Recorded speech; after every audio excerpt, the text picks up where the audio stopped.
যে কোনো দেশের কর্মসংস্থান মূলত দুই ভাগে বিভক্ত: ফর্মাল বা আনুষ্ঠানিক এবং ইনফর্মাল বা অনানুষ্ঠানিক খাত।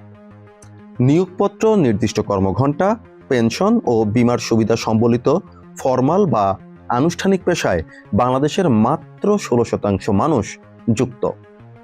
অন্যদিকে দেশের 84% মানুষই নিয়োজিত অনানুষ্ঠানিক খাতে, যেখানে দিনমজুর, রিক্সা চালক কিংবা গৃহকর্মীদের মতো বিশাল এক জনগোষ্ঠী কোনো প্রাতিষ্ঠানিক সুরক্ষা ছাড়াই শ্রম দিয়ে যাচ্ছেন।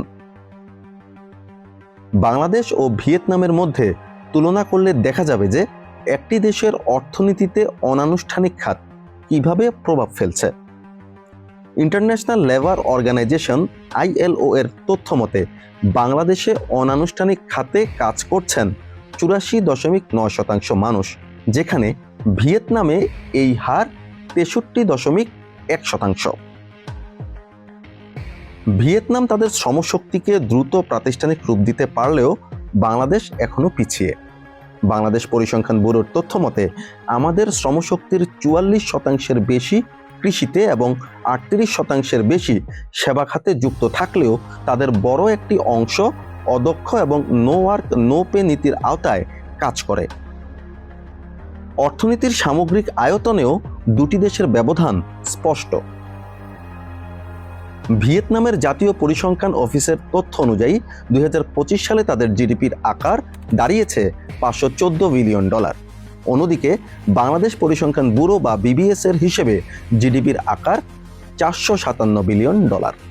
অর্থাৎ জিডিপির এই লড়াইয়েও বাংলাদেশের চেয়ে কিছুটা এগিয়ে ভিয়েতনাম। রপ্তানি আয়ের পরিসংখ্যানে তাকালে দেখা যায় এক বিশাল ব্যবধান। 2025 সালে ভিয়েতনাম বিশ্ববাজারে $475 বিলিয়ন পণ্য রপ্তানি করেছে। এর বিপরীতে বাংলাদেশের অর্জন মাত্র $48 বিলিয়ন। ভিয়েতনামের এই অভাবনীয় সাফল্যের মূল চাবিকাঠি হলো তাদের উন্নত প্রযুক্তি ও দক্ষ জনশক্তি। যেখানে বাংলাদেশ এখনো স্বল্প আয়ের তৈরি পোশাক খাতের উপর নির্ভরশীল, সেখানে ভিয়েতনাম স্মার্টফোন এবং কম্পিউটারের মতো উচ্চ মূল্যের ইলেকট্রনিক্স পণ্য রপ্তানি করে বিশ্ববাজারে নিজেদের অপরিহার্য করে তুলেছে। বিশেষজ্ঞরা বলছেন, অনানুষ্ঠানিক খাতের উপর অতি নির্ভরশীলতা বাংলাদেশের টেকসই প্রবৃদ্ধির পথে প্রধান অন্তরায়। ভিয়েতনামের 10 গুণ বেশি রপ্তানি আয়ের মূল রহস্য তাদের দক্ষ জনশক্তি ও উচ্চ প্রযুক্তি পণ্যের উৎপাদন।